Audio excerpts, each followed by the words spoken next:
या स्टूडेंट इस क्वेश्चन को हम देखते हैं जो कि हमारे NCERT back exercise question number 3.4 में पूछा गया है। इसमें कहा गया है कि 3 resistance 2 ohm 4 ohm and 5 ohm are combined in parallel, what is the total resistance of the combination. तो यानी कि हमारे पास 3 रेसिस्टेंस है, ये और ये तीनों कैसे कंबाइंड है, तो ये तीनों पैरेलल में कंबाइंड है। एक की वैल्यू 2 ओम है, एक की वैल्यू 4 ओम है और एक की वैल्यू 5 ओम है।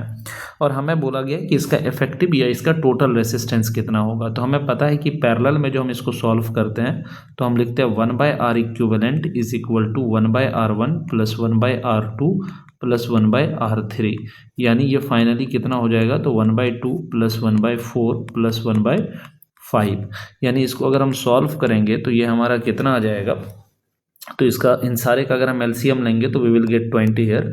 यहाँ पर हमारा 10 आ जाएगा प्लस 5 प्लस 4, यानी कि कितना आ गया, तो 10 प्लस 5 15, 15 प्लस 4 कितना हो जाएगा हमारा, तो 19, यानी 19/20 मतलब कि 20 एक मिनट, यानी ये हमारा आ गया कितना 1/R इक्विवेलेंट। तो हमारा R इक्विवेलेंट कितना हो जाएगा 20/19 ohm. This will be the answer. ठीक है, अब हम बात आगे करते हैं। तो हमारा नेक्स्ट आ जाता है कि क्वेश्चन नंबर बी पार्ट में करें कि if the combination is connected to a battery of EMF 20 volt and negligible internal resistance, determine the current through each resistor. कह रहा है क्या कि यहाँ पर अगर आप एक बैटरी को कनेक्ट कर देते हो, यहाँ पर एक बैटरी को अगर कनेक्ट कर देते हो और इस बैटरी की वैल्यू 20 वोल्ट होगा, तो हर एक रेसिस्टर में करंट कितना होगा पता करिए, यानी इसमें भी करंट, इसमें भी और इसमें भी।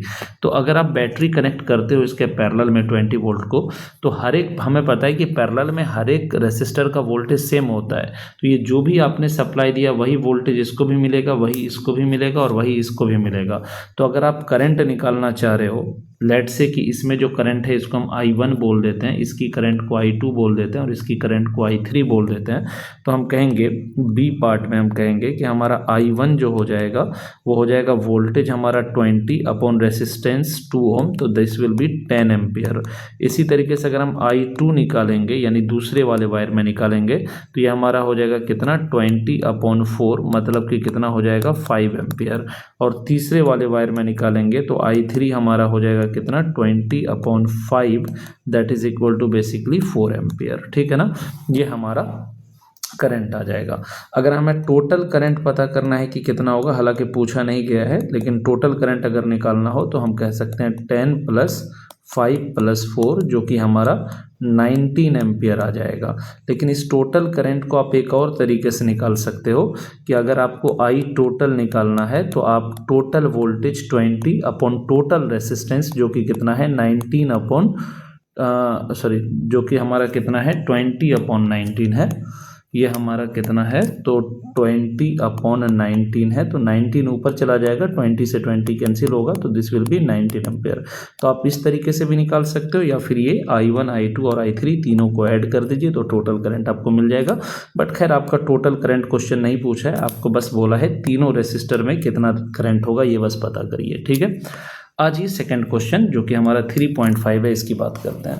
तो इसमें कहा गया है कि एट रूम टेम्परेचर कितना है 27 degree Celsius, the resistance of a heating element is 100 ओम।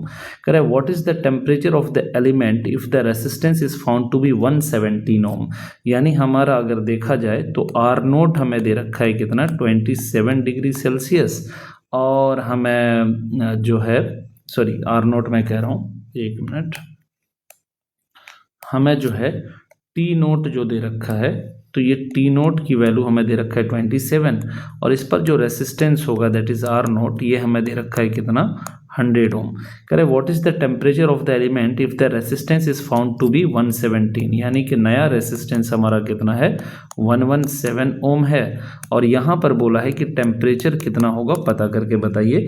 साथ ही साथ जो टेम्परेचर कोएफिशिएंट दिया हुआ है वो हमारा अल्फा है, that is equal to basically 1.7 into 10⁻⁴ है।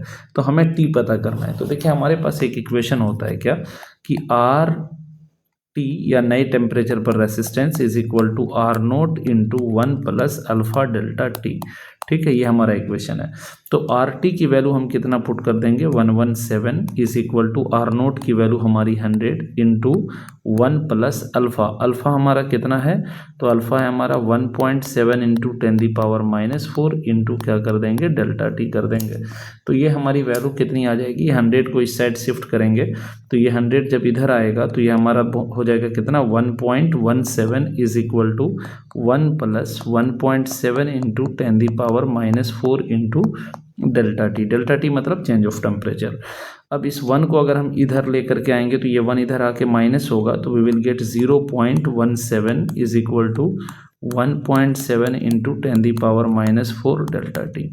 अब इस पूरे को हम फिर से इधर लेकर के आ जाएंगे तो ये हो जाएगा 0.17 divided by 1.7 into 10⁻⁴ is equal to कितना, डेल्टा टी।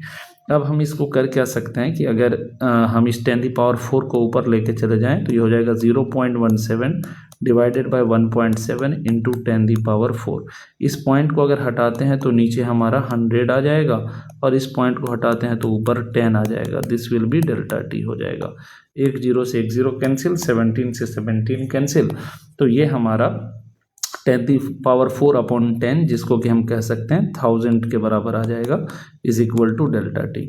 अब डेल्टा टी का मतलब है क्या, टेम्परेचर डिफरेंस। यानी अगर हमारा डेल्टा टी आ गया कितना, 1000, तो this is basically T2 minus T1, this is equal to what, 1000। तो T2 का मतलब जो नया टेम्परेचर है और T1 का मतलब जो पहले वाला जिसको हमने T0 माना था, तो ये 27 डिग्री सेल्सियस था।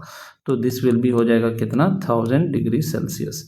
यहाँ से हमारा जो T आ जाएगा वो हो जाएगा 1000 प्लस 27, मतलब कि ये हमारी वैल्यू कितनी आ जाएगी, 1027 डिग्री सेल्सियस के बराबर। ठीक है, ये सिंपल सा हमारा आंसर आ जाएगा। Thank you so much.